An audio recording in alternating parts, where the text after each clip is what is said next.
Assalamualaikum warahmatullahi wabarakatuh. Kami dari kelompok 1 akan mempresentasikan hasil dari diskusi kami mengenai tuberkulosis.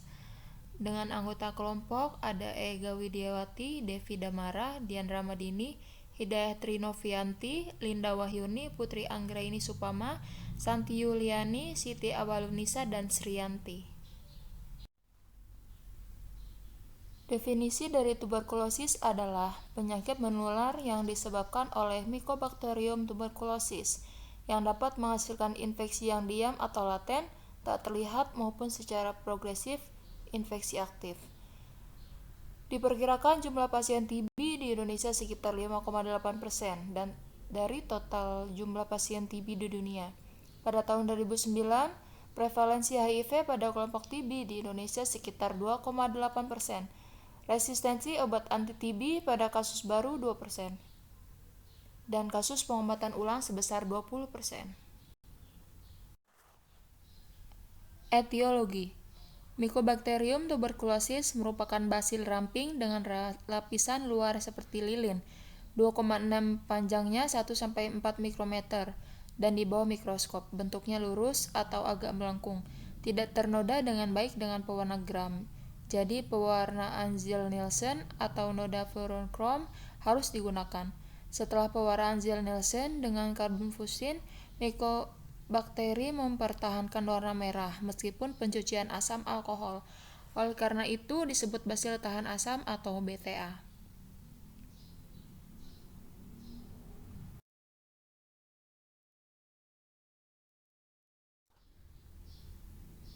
Sekitar 90% pasien yang menderita penyakit primer tidak memiliki gejala. Sekitar 5% pasien mengalami penyakit primer yang berkembang pada daerah infeksi primer atau biasanya lobus bawah dan sering diseminasi. Sekitar 10% dari pasien mengalami reaktivasi terjadi penyebaran melalui darah. Patogenesis TB. Droplet nuklei berisi tubersil bacilli terhirup, masuk ke dalam paru-paru dan bergerak ke alveolus. Tubersil bacilli memperbanyak diri di dalam alveolus. Sebagian kecil tubersil bacilli masuk ke dalam aliran darah, kemudian menyebar ke seluruh tubuh. Tubersil bacilli dapat mencapai setiap bagian tubuh termasuk otak, laring, saluran limfa, paru-paru, tulang belakang, atau ginjal. Makrofag akan mengelilingi dan memakan tubersil bacilli dalam 2 hingga 8 minggu. Makrofag akan membentuk lapisan pelindung sebagai penampung dan pengendali tubersil bacilli. Jika sistem imun tidak dapat mengendalikan tubersil bacilli, bacilli mulai memperbanyak diri dengan cepat sehingga terjadi penyakit TB. Proses ini dapat terjadi pada area yang berbeda di tubuh seperti paru-paru, otak, atau tulang. Presentasi klinis. Gambaran klinis TB paru tidak spesifik, hanya menunjukkan proses infeksi yang berkembang perlahan. TB pada lansia mudah disalahartikan dengan penyakit pernafasan lainnya. TB pada orang tua jauh lebih kecil kemungkinannya untuk muncul dengan tes kulit yang positif, demam, keringat malam, atau hemoptisis.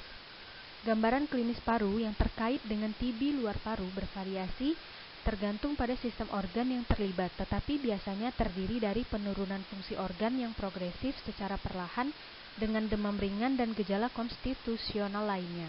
Pemeriksaan fisik tidak spesifik, tetapi menunjukkan penyakit paru progresif. Pasien dengan HIV mungkin memiliki presentasi yang tidak biasa. Pasien HIV positif cenderung tidak memiliki tes kulit positif atau demam. Pasien HIV positif memiliki kejadian TB luar paru lebih tinggi dan lebih mungkin untuk datang dengan penyakit primer yang progresif. Cara dan resiko penularan.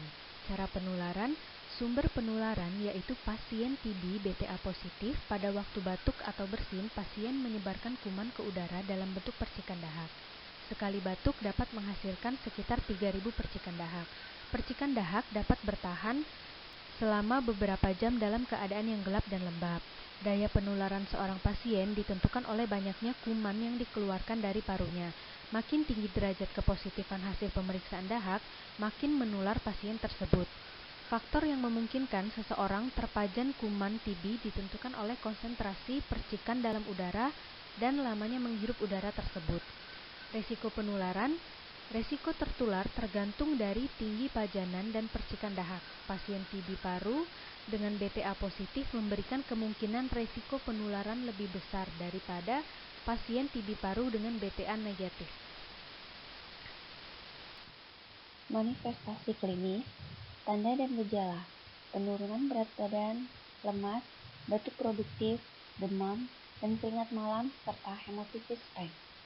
Pemeriksaan fisik, suara khas pada perkusi dada, relaks dan peningkatan venitus vokal sering diamati pada auskultasi. Tes laboratorium dilakukan jika peningkatan jumlah limfosit pada sel darah putih, putum positif BTA positif, dilakukan fiber optik bronkoskopi jika tes putum tidak meyakinkan dan kecurigaan tinggi. Radiografi dada, infiltrasi nodus pada daerah apikal lobus bagian atas atau bagian superior dari lobus bawah. Kavitasi yang mungkin menunjukkan kadar udara air sebagai tanda perkembangan infeksi. Pemeriksaan dahak mikroskopis. Pemeriksaan dahak berfungsi untuk menegakkan diagnosis, menilai keberhasilan pengobatan, dan menentukan potensi penularan. Pemeriksaan dahak untuk penegakan diagnosis dilakukan dengan mengumpulkan 3 spesimen dahak yang dikumpulkan dalam 2 hari kunjungan yang berurutan berupa SPS atau sewaktu pagi sewaktu. Sewaktu dahak dikumpulkan pada saat suspek TB datang berkunjung pertama kali. Pada saat pulang, suspek membawa sebuah pot dahak untuk mengumpulkan dahak pagi pada hari kedua. Pemeriksaan pagi, dahak dikumpulkan di rumah pada pagi hari kedua, segera setelah bangun tidur. Pot dibawa dan diserahkan sendiri kepada petugas di sarana pelayanan kesehatan. Sewaktu dahak dikumpulkan di sarana pelayanan kesehatan pada hari kedua, saat menyerahkan dahak pagi. Klasifikasi TB dan tipe pasien. Penentuan klasifikasi penyakit dan tipe pasien TB memerlukan suatu definisi kasus yang meliputi 4 hal, yaitu yang pertama, lokasi atau organ tubuh yang sakit, paru atau ekstra paru. Yang kedua, bakteriologi dilihat dari hasil pemeriksaan dahak secara mikroskopis, BTA positif atau BTA negatif. Yang ketiga, tingkat keparahan penyakit, ringan atau berat. Yang keempat, riwayat pengobatan TB sebelumnya, baru atau sudah pernah diobati.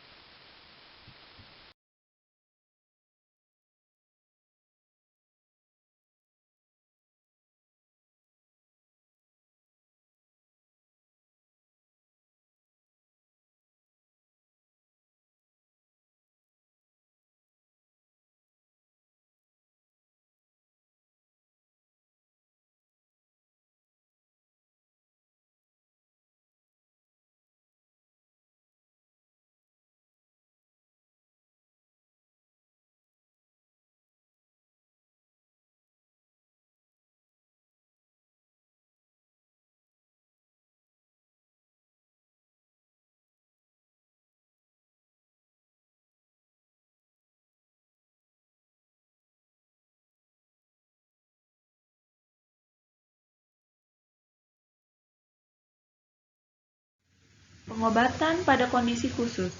Pertama ada TB meningitis dan ekstra paru. Pasien dengan TB CNS memiliki durasi lebih panjang yaitu 9-12 bulan.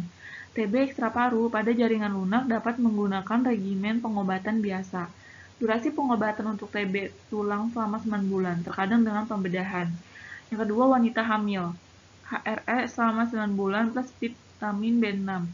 Kontraindikasi, pirazinamid, streptomycin, etionamid, cycloserine.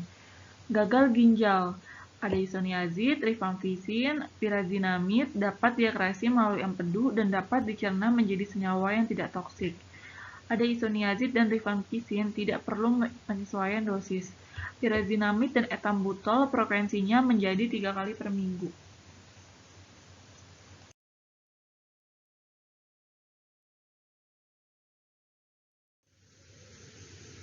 Berikut ini ada obat-obat lini pertama untuk pengobatan TBC. Pengobatan TBC pada anak. Kategori anak. RHZ selama 2 bulan, dilanjutkan dengan RH selama 4 bulan. Dosis obat harus disesuaikan dengan berat badan anak. Bayi dengan berat badan kurang dari 5 kg dirujuk ke rumah sakit. Anak dengan BB 15-19 kg dapat diberikan 3 tablet. Anak dengan BB lebih dari 33 kg dirujuk ke rumah sakit. Obat harus diberikan secara utuh, tidak boleh dibelah. OAT, KDT dapat diberikan dengan cara ditelan secara utuh atau digerus sesaat sebelum diminum.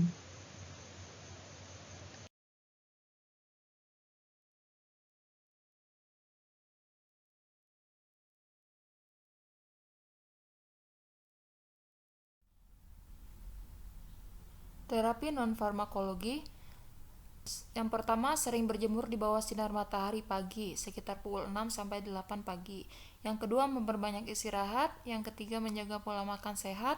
Yang keempat, menjaga sanitasi atau kebersihan lingkungan sekitar tempat tinggal. Yang kelima, menjaga sirkulasi udara di dalam rumah agar selalu berganti dengan udara yang baru. Dan yang terakhir, mencegah penyebaran TB dengan menggunakan masker. Selanjutnya yaitu evaluasi hasil terapi. Pertama yaitu evaluasi klinis. Penderita dievaluasi setiap 2 minggu pada 1 bulan pertama pengobatan. Selanjutnya, setiap 1 bulan evaluasi klinik meliputi keluhan berat badan dan pemeriksaan fisik. Selanjutnya yaitu evaluasi radiologis, meliputi pemeriksaan dan evaluasi fototoraks dilakukan pada sebelum pengobatan, setelah 2 bulan pengobatan, dan pada akhir pengobatan. Efek samping obat yaitu evaluasi efek samping awal pengobatan diperiksa fungsi hati, fungsi ginjal, dan darah lengkap. Fungsi hati meliputi SGOT, SGPT, bilirubin, fungsi ginjal ureum, kreatinin, dan gula darah, serta asam urat. Untuk data dasar penyakit penyerta atau efek samping pengobatan, asam urat diperiksa bila menggunakan pirazinamid, pemeriksaan uji buta warna bila menggunakan etambutol. Pada evaluasi klinik dicurigai terdapat efek-efek samping, maka dilakukan pemeriksaan laboratorium untuk memastikan dan penanganan efek samping obat sesuai pedoman. Evaluasi keteraturan berobat meliputi diminum atau tidaknya obat tersebut sangat penting. Penyuluhan atau pendidikan mengenai penyakit dan keteraturan berobat yang diberikan kepada penderita, keluarga, dan lingkungan. Ketidakteraturan berobat akan menyebabkan timbulnya masalah resistensi. Baik, terima kasih atas waktunya. Kurang lebihnya mohon maaf. Wabillahi taufiq wal hidayah. Wassalamualaikum warahmatullahi wabarakatuh.